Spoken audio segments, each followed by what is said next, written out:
Hello, welcome to Kennedy Space Center. My name is Bettina Klan. I'm the Associate Administrator for Communications at NASA. You're joining us today for a briefing on the status of Boeing's uncrewed orbital flight test, which launched this morning at 6:36 a.m. From the Space Launch Complex 41.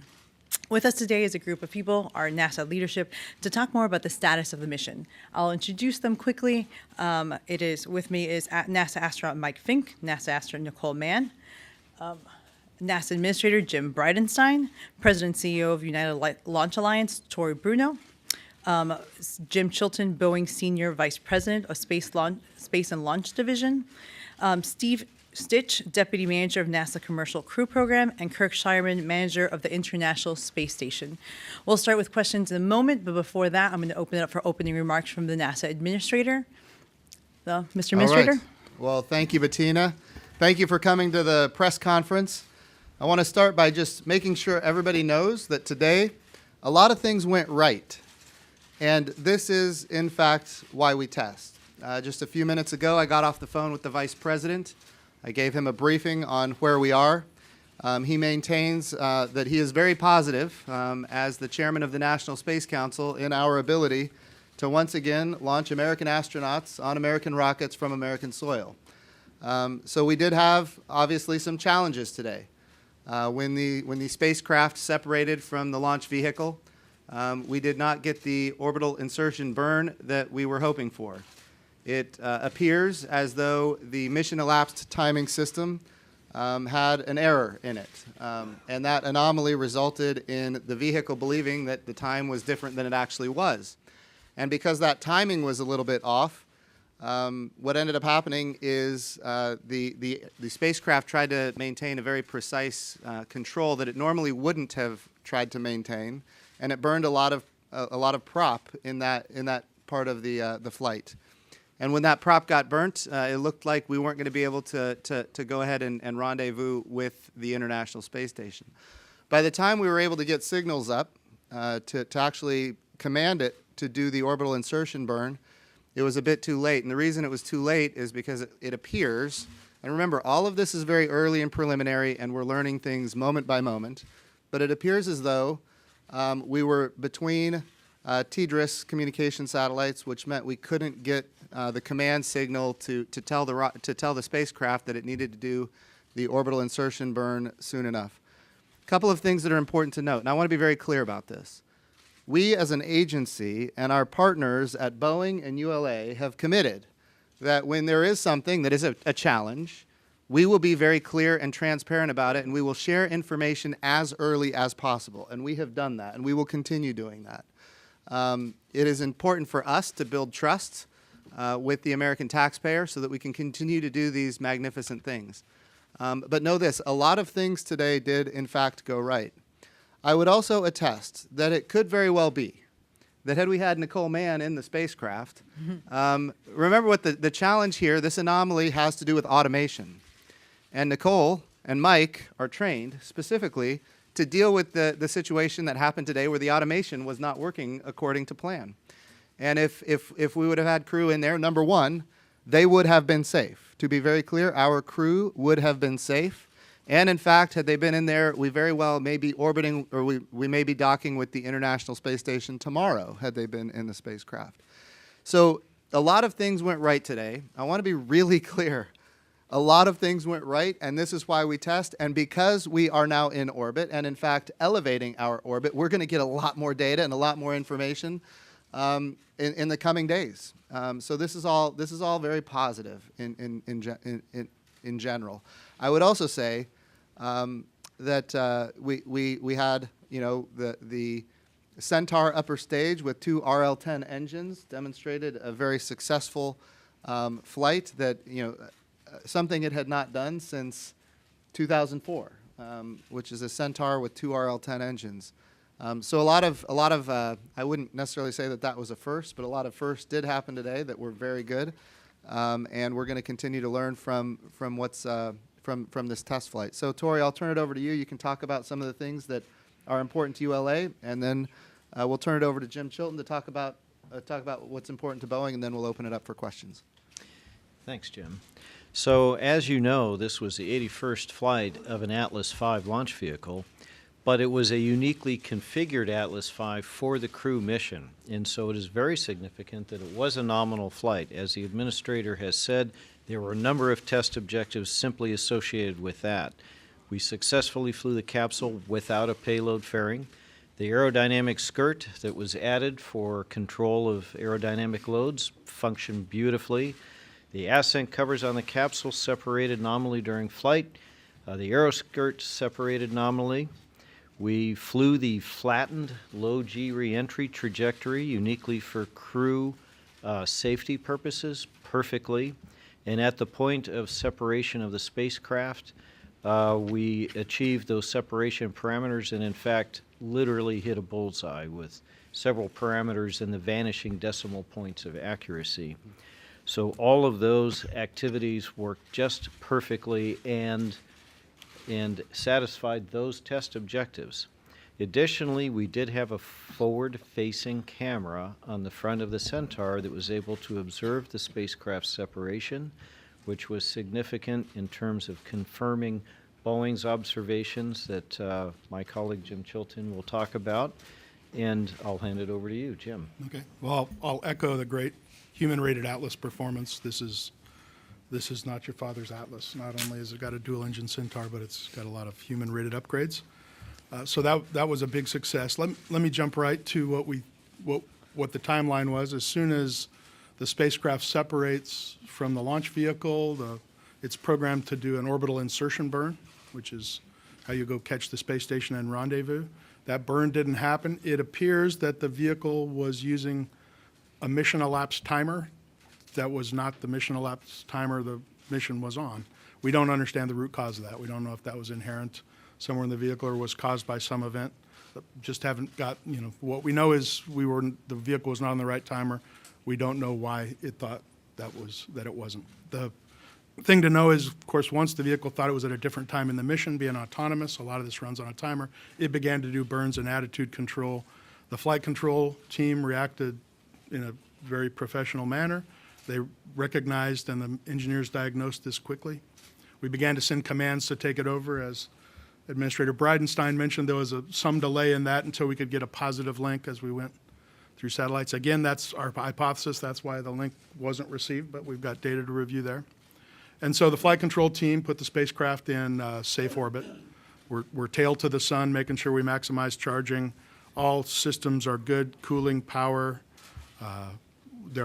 In addition to the flight dynamics, we're also able to do far-field sensor looks and space-to-space checkouts of our optical system, so all of that is underway. The orbit we're in today, the reason we picked it and put it there is that allows us to return to White Sands in 48 hours. So without knowing exactly what was going on, the team quite rightly said, let me put the spacecraft in an orbit that I know I can control and get home and give the engineering team time to thoroughly figure out what's going on. So spacecraft looks healthy. We're in an orbit we like. It is. By the way, that was the absolute right decision for this mission, to make a decision that we needed to come home and make sure we can land at White Sands. That is an important test objective in itself. Safety first. You want to make sure you go up, you go to space, and you come home where you intended to go. So I commend the flight control team and the combined Boeing-NASA team that called that very early. Where we sit now in the orbit, we're doing a propellant inventory management. It appears we have about 75% of the flight test propellant available, and the team will go figure out what subset of our overall test objectives can be achieved with the propellant remaining while preserving a safe return to White Sands. And with that, I guess I'll turn it over to Steve. Thanks, Jim. From the commercial crew program perspective, I want to just congratulate the team for the work that they did today, both the Boeing flight control team, the Boeing engineering team, and the NASA team that supported them. Having been in operations in the past, I thought the team did a phenomenal job with a very tough scenario, coming off the vehicle with the time that didn't look right. And the team didn't have a lot of data to make decisions, but the team did a phenomenal job of getting the Starliner spacecraft in a safe orbit. The plan for the rest of the day, before we came over here, they're going to do a couple of raising burns to adjust the orbit up. That'll happen this afternoon around 1:40 or so Eastern, and the second one would be around 2:25 Eastern. They're about 20 meters per second each to raise the orbit up to optimize the landing at White Sands, which The earliest landing would be on Sunday at White Sands. I think the time will be around 7:30 a.m., but it'll change with time. From a program perspective, you know, we learned a lot today with the launch vehicle and the spacecraft. This vehicle is set up to fly today the exact trajectory we'll fly with a crew on board. We have the emergency detection system on the Atlas, and that's a system that would, if anything would happen with the rocket during powered flight or on the pad, could command a separation. That system was flown in an inactive mode today, and we're going to collect data on that. And the team is replanning the mission to collect as many objectives as they can on the spacecraft. I would say before I came over, the spacecraft is doing great. You know, the thermal control system's working fine. The flight computers are working well. The cabin environment's great. The spacecraft has recovered well and is doing well. So we'll work this over the next few days. You know, when we look ahead, we'll work with the Boeing team and make sure we're safe for entry. The thing we have to do now is we understand we had a problem with this timing, with this very important insertion maneuver. We'll have to go look forward and look at the deorbit burn and entry just to make sure there's no hidden problems there. And so we'll go look at the software. We'll probably do some runs in a simulator in the ASIL and to make sure that's all safe. So overall, you know, a good day for us. We'll learn a lot from this mission. We still have a lot of objectives ahead of us. And then the deorbit and the entry for this vehicle, when you look ahead to a crewed flight, is hugely important to get that with this particular capsule, this particular shape, separating the service module. So we have a lot of things to look forward to on this mission. I'll turn it over to Kirk. Yeah, good morning. It's a pleasure to be here. Of course, International Space Station's role in this mission is really largely twofold. One was to to execute the pieces of the demonstration flight when the Starliner is in the vicinity of the International Space Station. Second piece was actually to train the crew to be ready. And of course, we did accomplish that first part. I had the chance to speak to the on-orbit crew yesterday, and they were ready and excited to support the docking, and so that part is true.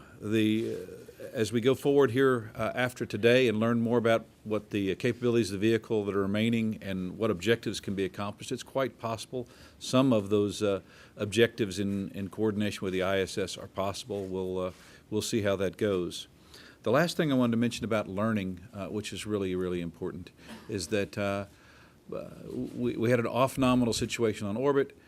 We've been working for years with our international partners to be ready for U.S. astronauts to fly on U.S. rockets off of U.S. soil. And so we've actually coordinated with them. So I spoke with my counterparts this morning. They're aware, and we're working with them as we go through this too. So there's the technical learning that's going on, and I would say the programmatic learning is going on as well. And people around the globe are supportive of what we're doing and looking forward to learning everything we can from this flight and be ready to fly our crews here in the very near future. Thank you.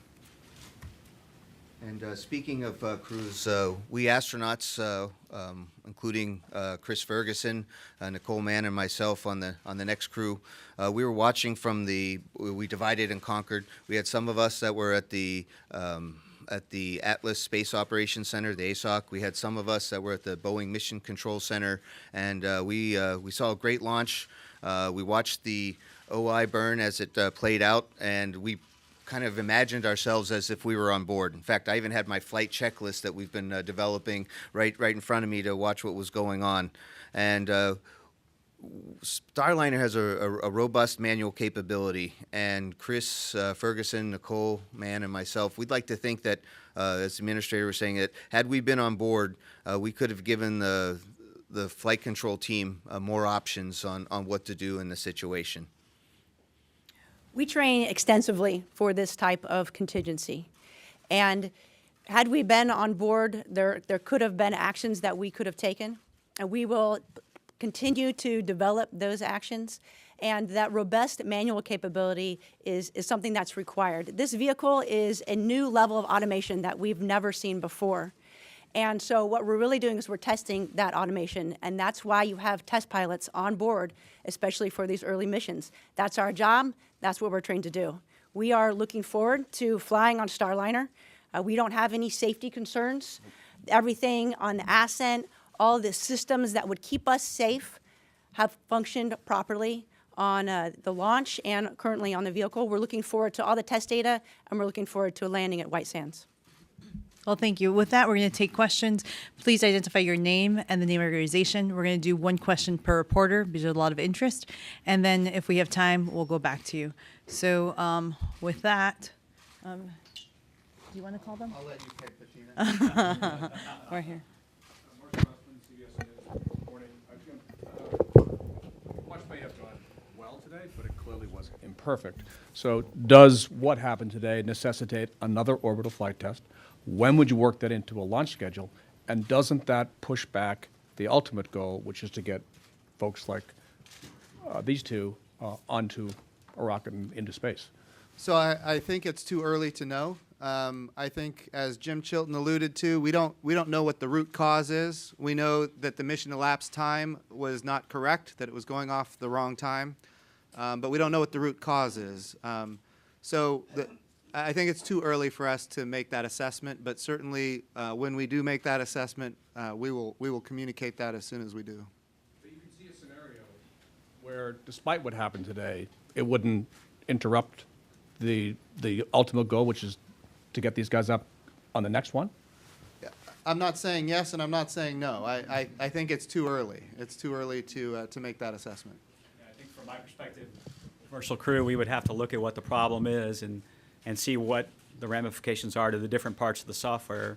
You know, if you think about the parts of the mission that's ahead for us, we still will get to do a deorbit and entry and check out those critical pieces of the mission. If you think about the critical parts of the mission from a crew, it's launch and landing. So we'll collect that data and we'll understand the root cause of this problem, and then we'll have to go see what's the next step relative to the next mission.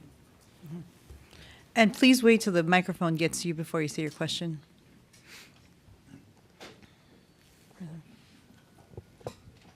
David Curley from ABC News for the astronauts. What does this say about automation? And do you find it striking that in 2019, with a sophisticated vehicle as this is, that the wrong clock was used? So this is why we flight test, right? We're trying to get all of the bugs, if you will, out of the system. I'd like to compliment Boeing. They've done an exceptional job with their different system integration labs for the avionics. They've in Houston and Florida to try to wring out everything. And there's always something. Rosanna Dana said it best. There's always something, right? And so that's why we flight test. And our job is to wring out all those issues so that when we send operational crews, folks that may not be astronauts that may not be test pilots, those are just focused on getting to our beautiful International Space Station and back, that they can just that they can trust the automation. And so the first time it happens, and that's why we have the manual capability that we have. It's not just a good idea. Boeing, embraced the idea, but it's a NASA regulation that if we're going to have humans on board, have all the automation you want, but always have a way out. In some ways, this was the toughest time for automation, I would say. If you think about what was happening, right? The automation of the launch vehicle gets you into orbit, but then it was handing over to now the automation of the spacecraft. And so that critical time frame, clearly we missed something with this time that we didn't see it in any of our simulations that we did, any of the runs in the hardware in the loop runs where we have a very high fidelity Boeing spacecraft that you run them through. So something we clearly missed, but it's in this time frame where the automation hands over, if you will, from the launch vehicle to the spacecraft, that clearly the time got messed up. So we'll have to go figure out what happened and then go solve the problem. And I'll just add, clearly the spacecraft was not on the timer we expected her to be on, and that was a surprise. We don't know why. We don't know if it started that way. We don't know if some event caused it to be that way.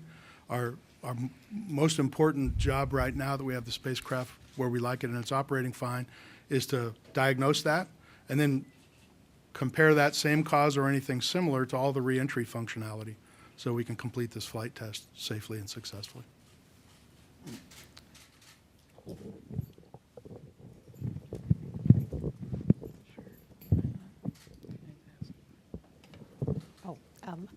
Marcia Dunn, Associated Press for Mr. Chilton. Everything was going so great for 15 minutes, and well, actually for the first half hour. I'm sorry. In any event, how much of a blow was it to have everything go so well during ASCENT, and then for this to happen? It must have been pretty devastating for the team. So, yeah, let me talk about the team. I think that the team comes in a couple subsets, the flight control team and the mission management support team, all those technical people who trained for this to watch off nominals. You know, there was no emotion, there was just professional execution and setting the right priorities about where to put the spacecraft. I did have a chance to go by, you know, we build the spacecraft right here at the Kennedy Space Center, and of course I went by before coming here to address the team. And yeah, these are passionate people who are committing a big chunk of their lives to put Americans back in space from our soil. So it's disappointing for us. But that doesn't mean we're not going to diagnose it, figure out what the right thing to do to go forward, whether it's what kind of next flight test we fly, and keep going. And I'll add that I went over to the ASOC, obviously, and observed Jim's team who was working it there. Consummate professionals, that's how this industry works.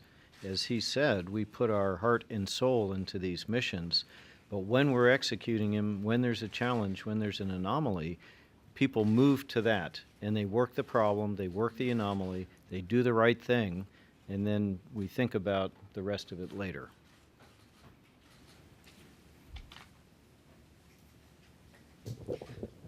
Hi, Chelsea Goad, space.com.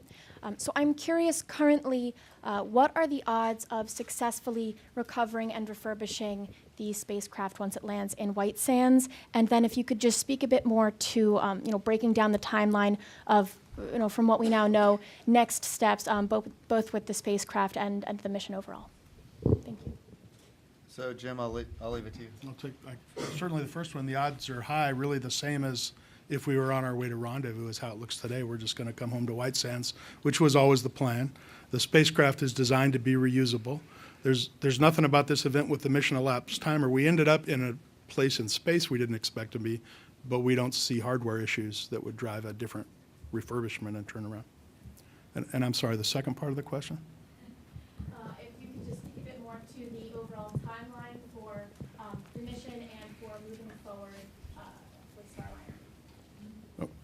Okay, well, for this mission, we have protected a return to White Sands in 48 hours. So that at the risk of getting out ahead of my NASA colleagues, I'll call that baseline, because we're certainly going to go diagnose what's going on. If we need another day to diagnose what's going on, we'll do that. If we diagnose it and the joint team, the NASA-Boeing team says, hey, we could stay a little longer and get a larger proportion of the test objectives completed, we'll look at that. We'll definitely open to that.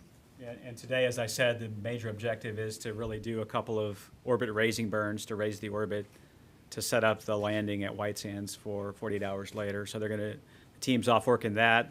They're also off working at what kind of mission objectives can they add to the mission? Can they do we have a couple of demonstrations of capabilities that we do before we go rendezvous with the space station. They're off looking at, can they do some of those demonstrations to check out those systems? And then along the way, is there anything else they can do to check out the spacecraft, not only ahead of the landing, but also for future flights? So they're off thinking about those sorts of things. And we know even with the 48-hour, if we even coming home Sunday, we know that we can do far field type observations for our docking system. We know we can do space-to-space type observations. We can check where we are relative to other spacecraft. So we're already getting some value there. Irene? Thanks very much. Irene Klotz with Aviation Week in Space Technology for Steve Stich. I realize this might change, but currently, is it a requirement of the commercial crew program that there be a docking of these spacecraft prior to astronauts flying to the space station? Yeah, we don't have any requirement to do that. What we both Boeing and SpaceX proposed a mission to do an uncrewed test flight that demonstrated a docking. So I would not say that's a requirement. It's something that is nice to have, but I wouldn't say it's a requirement for a crewed flight.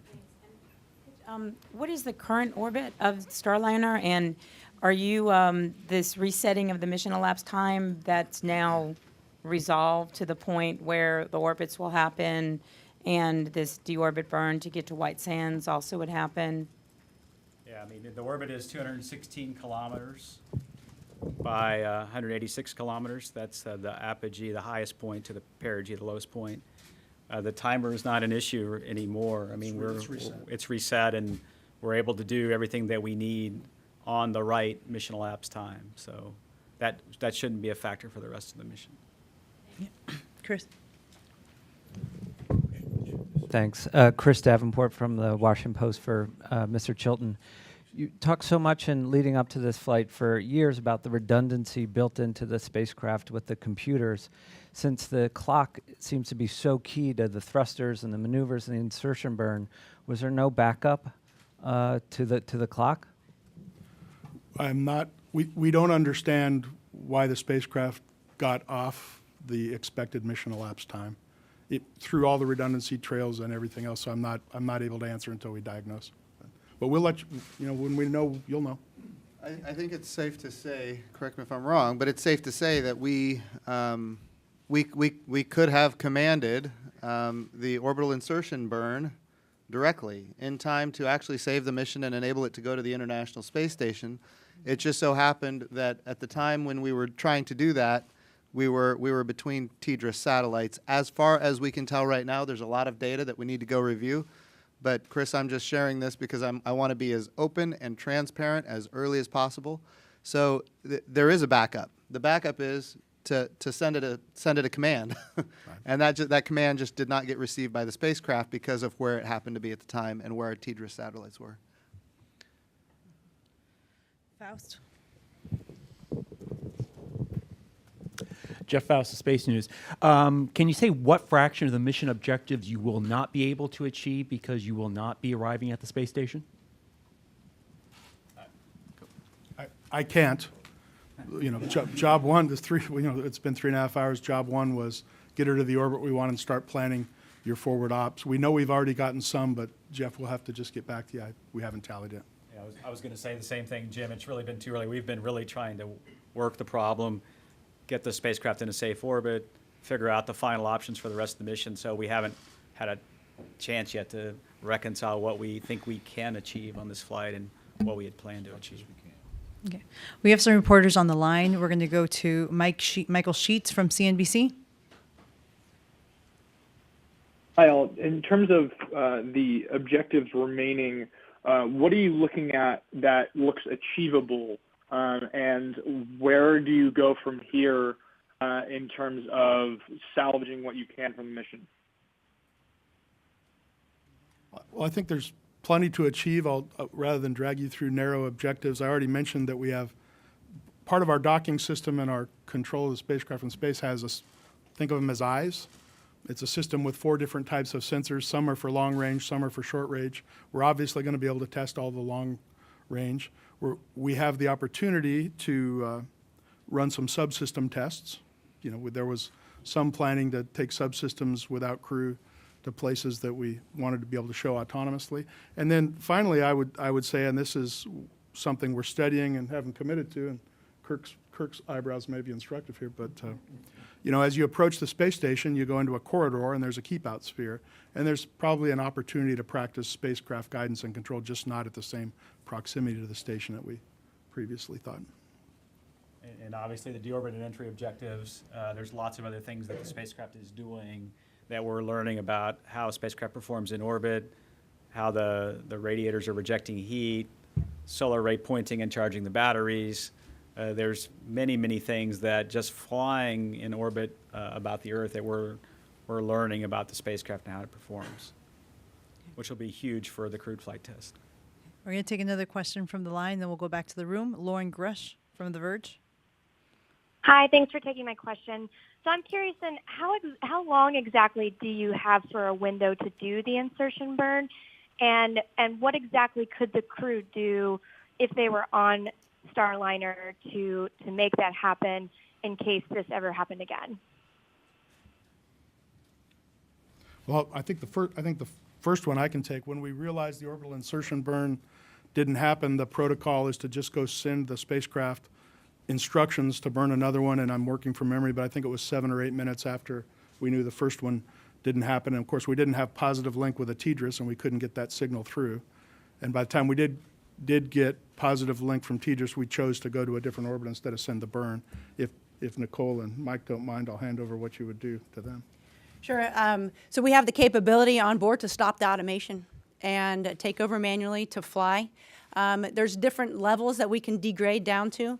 all the way down to the point where we are manually controlling the firing of thrusters. And so in this case, we could have stopped the RCS thrusters from firing and then entered the burn ourselves and either had the automation or the computer systems execute that burn, or we could have flown that burn manually. As far as coming back home in an orbit that the spacecraft is in now, it's certainly safe. We have the capability to live on board for an extended period of time. And then we would come back nominally. In this case, if for some reason there is still an issue with the automation, we do have that capability to do the deorbit burn and fly and land manually. Yeah, these are the things that we spend our time training for in simulations. We spend some time on what how it goes when things go right, but we're always looking at what if things go wrong, just so that we can provide that mission assurance and safety for everybody. Mm-hmm.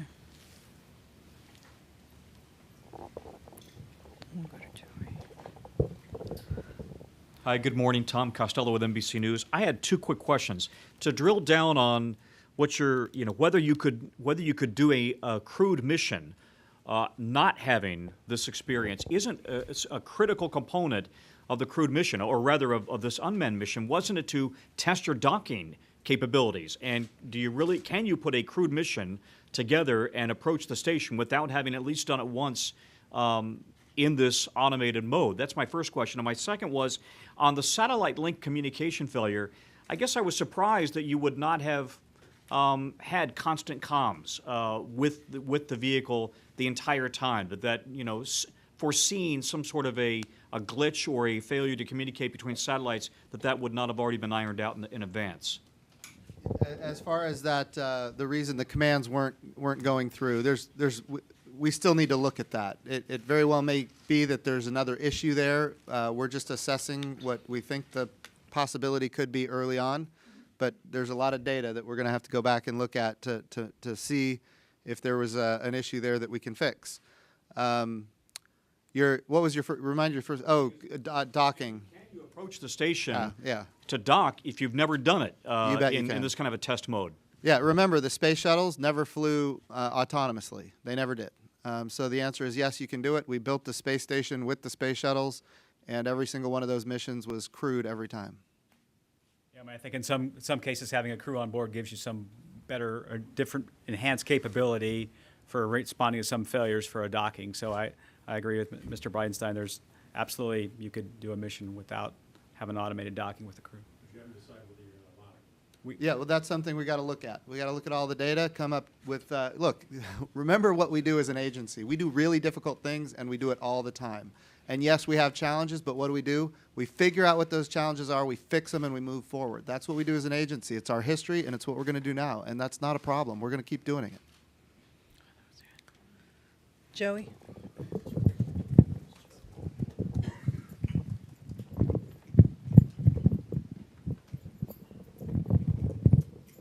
Thanks. Joey Roulette from Reuters. This is for Jim and Jim Chilton. What could you learn from a Starliner staying longer, more than 48 hours in orbit? And a second question, maybe not talking about this particular mission, but this kind of might be repetitive, but would you support a decision to launch crew on Starliner knowing that the spacecraft has not docked yet to the ISS? Certainly, I'm not ruling it out. Personally, I'm not ruling it out. I'm not saying we're going to do it, but I'm not ruling it out either. Again, remember, when we had space shuttles, every single one of those missions was crewed from day one. The very first time we launched a space shuttle, it had people on board. And the first time that it rendezvoused with an object in space, it had people on board. These are not things that are new to NASA, but I want to make sure that we understand what the challenges were that we just had, and that we get those fixed and make sure that there's not some larger systematic problem. Maybe it's if this is a software challenge, then is that systemic, or is it just, this happens to affect this one particular aspect of the flight? So we need to look through those things and make sure that we're doing the right things for the right reasons. What was you had another question there? What could you learn if from the Starliner if it stayed longer than 48 hours in orbit before coming back to White Sands? Yeah, well, I think it very well, we could make a decision in the coming hours to stay longer than 48 hours. I'm not going to suggest we are. I think we have made the right safe decision, which is we're going to protect landing at White Sands. That's what we want to do. We don't want to miss the opportunity to land at White Sands because that in itself is going to be a test objective. But certainly if we stay longer, as was mentioned earlier, there's station keeping that we can do with the International Space Station, possibly. I'm not suggesting we can. We need to make sure that we can do that if it's within the realm of what's possible. But yeah, there's other test objectives. Jim, if you have anything to add. Well, I'll throw out that part of the plan as we approach station was to demonstrate margin in our maneuver capability. We have a spacecraft in space. The cabin is fine. The cooling, all those systems are working. What we wanted to show as we approached an autonomous docking was we had margin in the control system. When she doesn't veer off course too much, she doesn't, and we could go do all of that. What we were going to do is stress it a little bit. So by the time we got close to the station, we were in the fairway more, to use a golf analogy. So extending the mission could do more of that.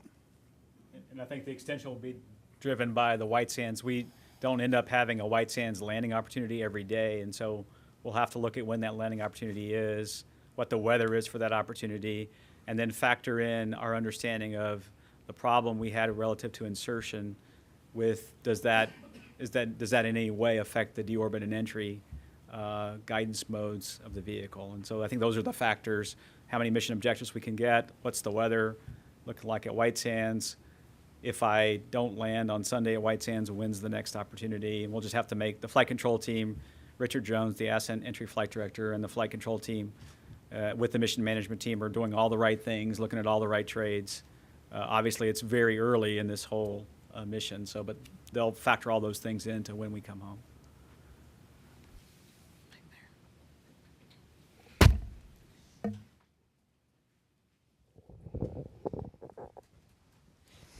Mike Magnoli from Fox 35 News. It's a follow-up to Tom Costello's question. This issue about the capsule being between two satellites. I wonder if that segues to another issue about how crowded space is becoming, and with all of these satellites going up all the time from Space Coast moving forward, do these missions need to be changed, taking that into account, because it's getting really crowded up there? So there is no doubt it is getting really crowded as a nation. The president has issued Space Policy Directive 3, which gives the Commerce Department the charge to do space situational awareness and space traffic management. Currently, it's done by the United States Department of Defense through what's called the JSPOC, the Joint Space Operations Center. Their data does come to NASA through the Johnson Space Center.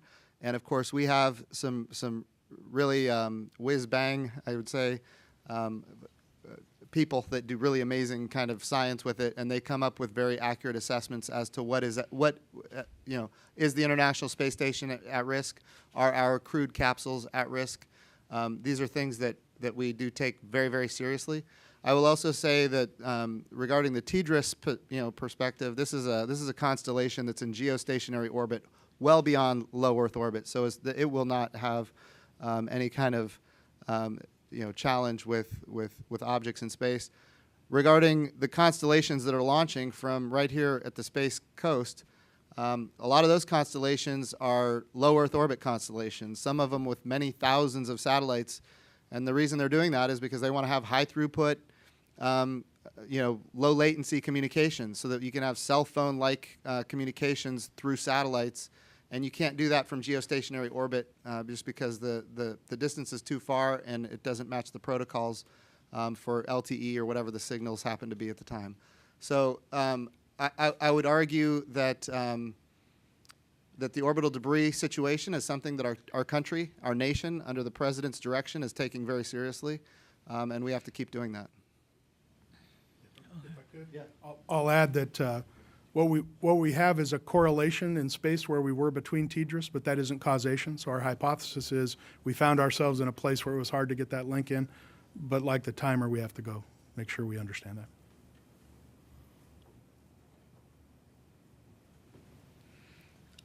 There's up here in the front.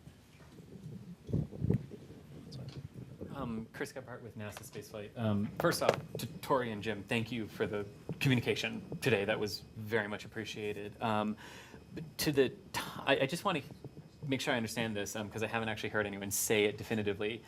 Docking and rendezvous at the station is completely off the table for this. Yes, and I have a follow-up. Yeah, so we were debating that just maybe an hour ago, and I would say that that's safe to take off the table at this point. I think it's safe to take off the table at this point. It's not worth doing given the amount of fuel that we burned. Remember when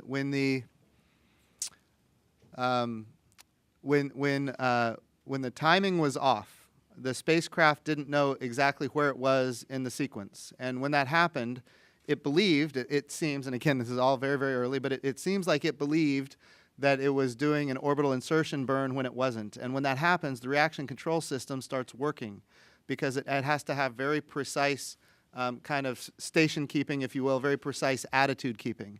And that very precise attitude keeping burns fuel. And so by the time we got that figured out, we had burned sufficient fuel that if we would have done an orbit insertion burn to get to the International Space Station, it might not have been enough. And so I think the right decision was made by the people who were in the room at the time. The right decision was made to protect White Sands, to make sure that we can get this spacecraft safely back to White Sands, which is an important test objective in itself. So I want to be really clear.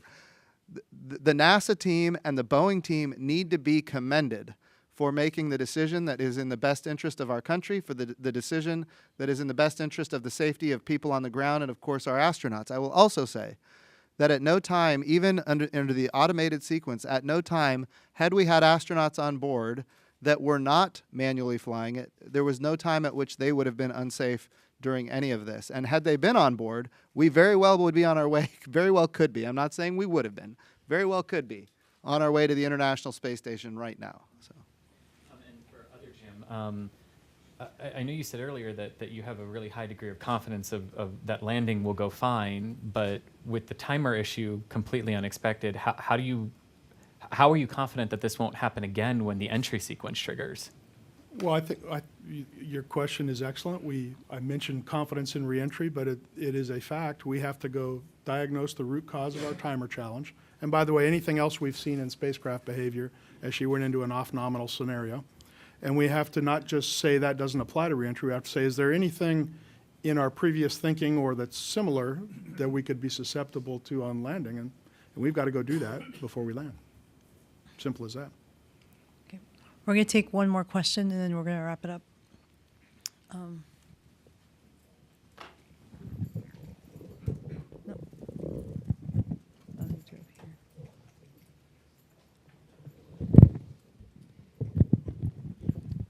Marcia Dunn, AP again, perhaps for Jim Bridenstine or Steve. Does any of this spill into SpaceX's effort to launch Crew next year? Is there any impact to them that you have to sort through first, or is this totally separate? Well, there's a lot of things here that your question addresses. Number one, it is important for us as a nation to maintain dissimilar redundancy. So when you look at the Boeing solution and the SpaceX solution, they are not the same. Which means that when we do have a challenge that might set us back, the other one can keep going forward without putting us in a position where we might not have crew on the International Space Station or whatever commercial space stations come after the International Space Station. So both providers are critically important to the future architecture of commercial spaceflight. I want to be clear about that. Both providers are critically important to the future architecture of commercial spaceflight, and there very well could be other providers that get on-ramped in the future. I'm not saying we're going to do that, but there are a lot of other companies that are interested in human spaceflight as well, and a lot of them are making their own investments for their own reasons, even if NASA is not a customer.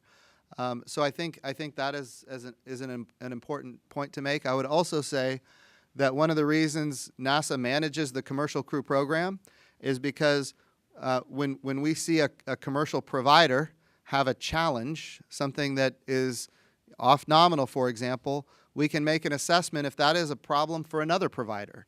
And the goal here is to make sure that human spaceflight is safe for everybody. So in this way, NASA has a very key role to play here. We've seen this with launch abort challenges that obviously people in this room have been made aware of. And we've seen this with parachute challenges that people in this room have been made aware of. So look, the goal here is for NASA to be able to apply knowledge that we learn from each of our providers to make everybody more safe. And so, yes, we do want to look across the different partners and make sure that we don't, that they're not, creating the same mistakes. This is a challenge when we talk about commercial space flight with NASA being the certifier of these spacecraft. This is a challenge in some cases because intellectual property matters to the companies. And so we have to be careful. We don't want to share intellectual property from one company to another company. If doing so, puts one at a disadvantage. But when there are safety of flight issues where humans need to be protected, we absolutely intend to share information. And that is a challenge that we need to continue to work through as we move forward in this commercial spaceflight era. And I would say, echo just what Jim said. I mean, right now it doesn't look like there's crossover to Dragon, but when we go look at the root cause and we find out what the fundamental issue was, and that may take a little while to figure that out, if we think it applies to either the Falcon or the Dragon, we'll go off and work that with SpaceX. But right now, today, early on, it doesn't appear to be. We've flown one uncrewed mission, Demo 1 in March with the Dragon and the Falcon, and obviously we didn't see this type of anomaly, but once we do the root cause analysis and figure out what happens, we look across both those providers all the time. That's part of our job in the program to ensure that we fly safely. So, and I'll add that it's a long tradition in our industry that human safety transcends proprietary information and issues like that, intellectual property.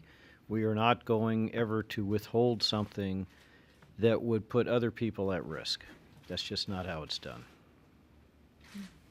Well, with that, Mr. Bridenstine, do you have any final remarks? I just want to reiterate, today we had a lot of successes, and I would say one of the biggest successes is watching the NASA team and the Boeing team and the ULA team work together in an off-nominal situation to make good decisions that would have been right for our astronauts and right for the country. I think that's a big takeaway. I would also say that we will continue to be, as we learn information. This is not the end. We will continue to get information. We will continue sharing information. And I know we are all on this stage committed to doing that because it's in the interest of the nation, and we want to have support from the public. And to the extent that we can share data, we will do it as soon as it becomes available, and you have our commitment on that. So thank you all for being here, and thank you for continuing to follow this program. It's important to the nation. Thank you, guys. Thank you all for being here. You can get more updates at nasa.gov. We'll be providing information throughout the day. Thank you again, and check us out at nasa.gov. Thank you.